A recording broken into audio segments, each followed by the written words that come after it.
Hi, I'm Melanie from Artifact and Landmark, and this is a story about the Bryce glass family. We've made this into a series since it spans over 150 years. We'll first look at the family's early years, including their voyage from Scotland to America, their early struggles, and then their move to the South Side of Pittsburgh, where they ultimately do find success. Their glass legacy begins with James Bryce, who was a Scottish farmer who settled in Pittsburgh with his family in 1820. So glassmaking was new to James, and he would have been about 47 years old when he took up the trade.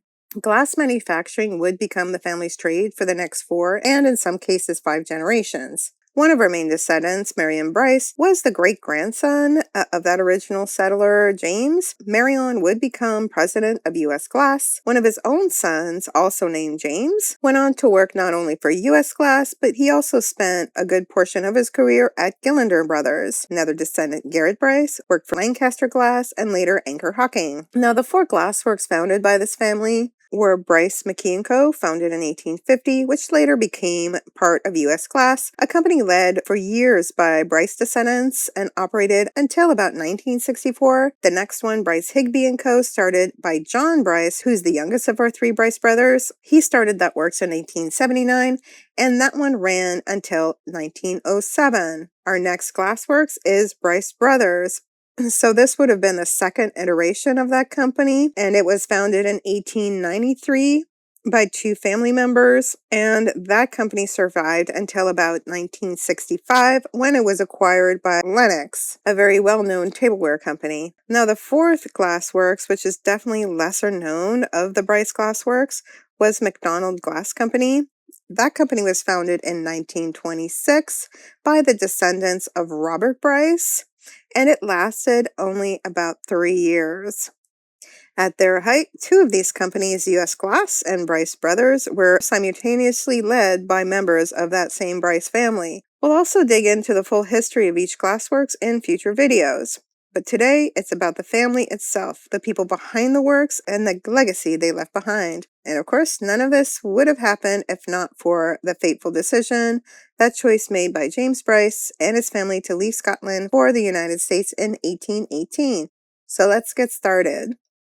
The Bryce's family's voyage and their first brutal years in Pittsburgh were recounted in vivid detail in the diary of his son James. Now, if you're interested in seeing this diary, a copy along with many other family and Bryce Glassworks records are found at the Senator John Hines History Center, which is located on Spalding Street in Pittsburgh. You do need to make an appointment since they do need a little time to pull those records. The patriarch of this family, James Bryce, and his son James, the author of this diary, traced back to the Barstable farm in the Dumfries and Galloway region of Scotland. The farm is located just outside the market town of Castle Douglas on the banks of the River Dee. You can see the location on this map, and we've been able to superimpose this other map, so you can see that the area really hasn't changed over the last few hundred years.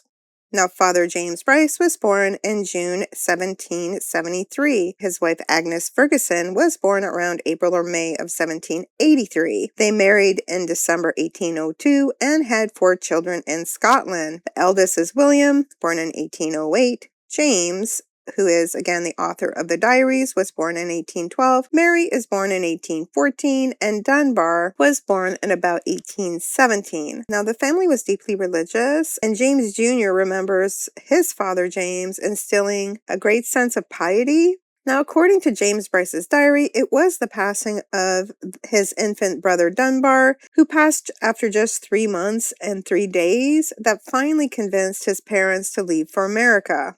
So on March 10th, 1818, the family of 5 left the Barstable farm, having booked 2 berths aboard the brig Jessie of Dumfries, which was a Scottish packet ship that was used for cargo and passengers, and the passengers were mainly immigrants. This specific trip was captained by James Williams. This was no ordinary ship or captain. 6 months earlier, the Jessie of Dumfries had rescued 20 survivors from the wreck of the Lantero. The year before that, Captain Williams rescued the apparent sole survivor of the brig Juno, which was a man named Laurie Charles de Buell. He had been reportedly clinging on to the wreckage for 3 days without food or water before he was found. So I wondered if the Bryce family knew any of this before they boarded. When the Bryces set out to board the ship, they first had to travel 23 miles to the Glen Capel Quay. They waited there a week, Then they sailed for Carsithorne on May 23rd. Then they waited again for another week before finally departing for America on March 30th, 1818.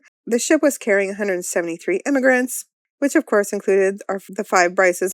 Father James was about 45 years old, Mother Agnes was about 35, William was 10, James was 5, and Mary, the only daughter, was just 3 years old. From James's account, the crossing was miserable. The ship's ceiling stood barely 4 feet high. From what James described, the ship was set up a little bit differently. You can see here, these are old images of what these ships might have looked like, and in this one you can kind of see that in the center of the ship, there are these long tables with benches. Apparently on James's ship, they did have the berths on each side of the ship, running along the side of the ship, but they also had berths running down the center of the ship. That meant that there was essentially just 2 very cramped aisles to walk through, with really nowhere to sit except for the beds. So, of course, the Bryce family had reserved 2 of these beds, and the Bryce family shared essentially one set, like a bunk bed, so Father James was on what we'll just say is the top bunk with young James and Mary, and Mother Agnes was below with William. Now, the ship only had 2 skylights as well that lit the entire hull, so passengers reportedly bickered over who got to sit beneath them. Now, the first third of the voyage apparently had fair weather, then the weather turned foul, and the family fell ill. Agnes was confined to her bed for most of the trip, and young James suffered unfortunately from a severe case of diarrhea. James's one happy memory of the crossing was his father carrying him up onto the deck and James seeing the ocean for the first time. Now, the ship reached Halifax, Nova Scotia on April 26th, but unfortunately was flagged for carrying too many passengers and was held for 4 days before being allowed to continue on to Philadelphia. The ship arrived in Philadelphia on May 13, 1818, after another stormy leg. In total, the Bryce's crossing took 65 days. Now, of the 173 passengers who left Scotland, only 163 arrived in Philadelphia.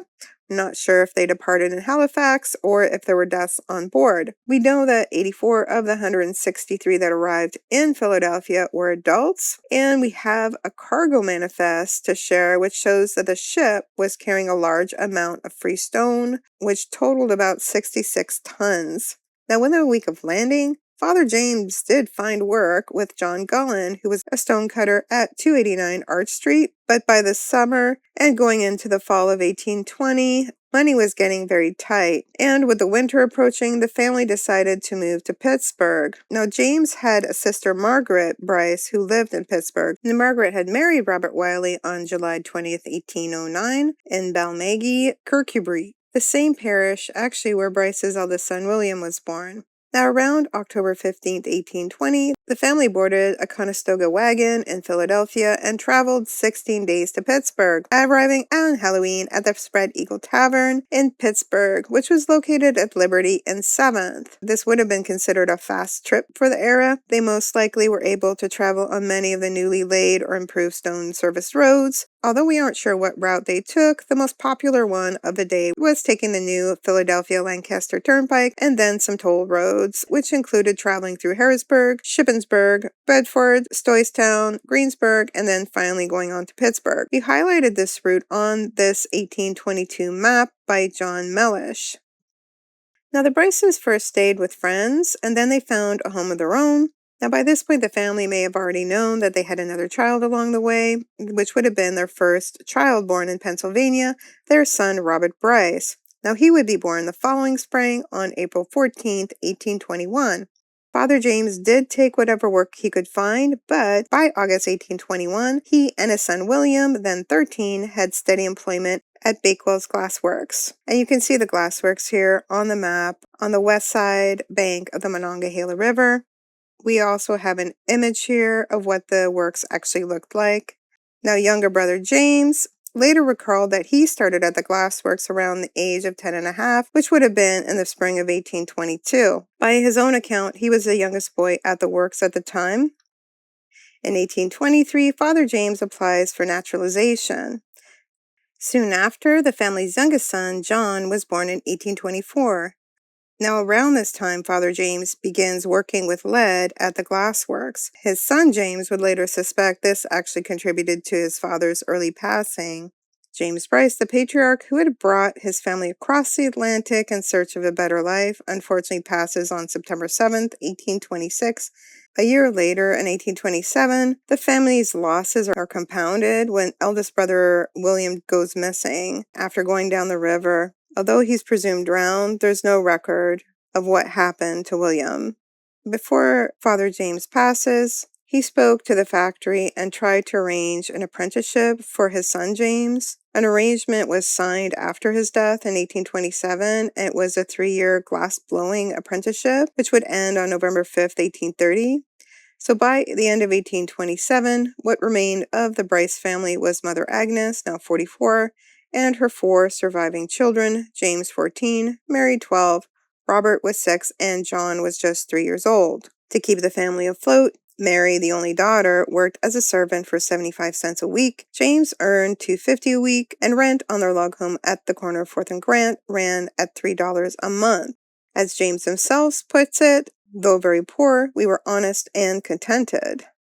In the summer of 1829, James has a scare which could have led to another family tragedy. James was sailing on a boat and spotted his 2 young brothers, Robert and John, playing on a bank and then called for them to head home. As he sailed towards them, he lost sight of John, and then he watched Robert leap into the water after him. Both boys were struggling when James spotted a canoe nearby and pointed to Robert to use the boat. Both boys were able to use the boat to stay afloat and to get to safety. Although Robert seemed fine, John did take time to recover. About 4 years later, on May 10, 1833, the family moved into a new home they had built on a leased lot. Now, the following year brought another passing. Mary, the only Bryce daughter, passed of cholera on August 11, 1834. Their mother Agnes had also fallen seriously ill, but she survived. It was around this time that James began keeping this wonderful diary that would preserve so much of this family's history. And the pages from this period are very heavy with grief over his sister's passing.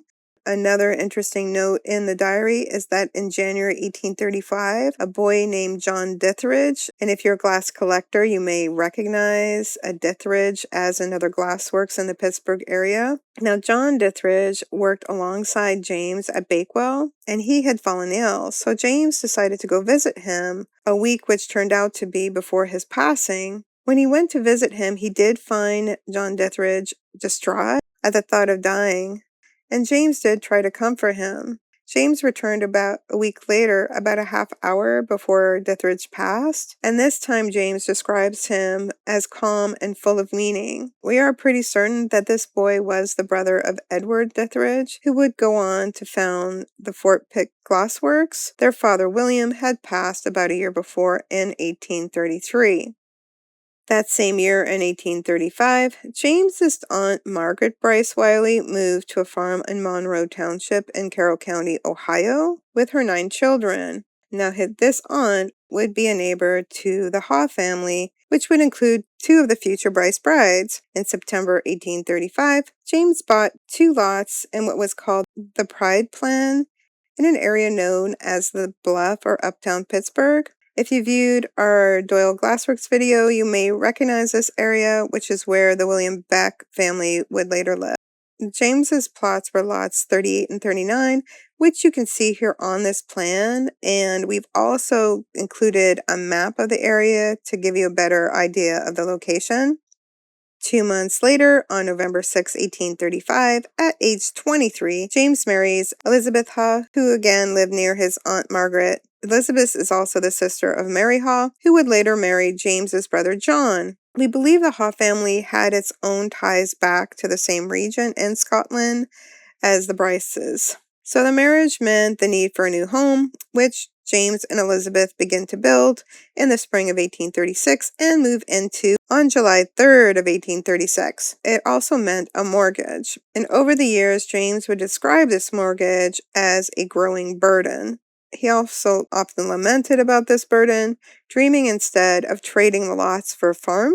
Now, James welcomes his first son, so this would be the first grandson in the family, which they named John Phillips Bryce. He's born October 7th, 1836. So the following year, what's called a Panic of 1837, and this was an economic downturn that hit the glass industry and most industries very hard. So glasswork grew scarce. Then James does take the opportunity to visit relatives in Ohio, where their daughter Mary was born. But by January 1840, his hours had been cut to part-time, and 2 months later, by March of that year, there was really no work at all. So by 1840, James was 28, married with 2 children, with his brother Robert, 19, and John, 16, living with her mother Agnes next door. With glass-blowing work gone, James reinvents himself as a shopkeeper on Liberty Street, running his own grocery store, then working as a candle and soap maker, and he also helped take care of the shop of Walker & Co. He kept this up for about 4 years, and at first he thought he'd be well suited, and over those years, he became convinced, in his own words, that he was utterly unsuited for this trade.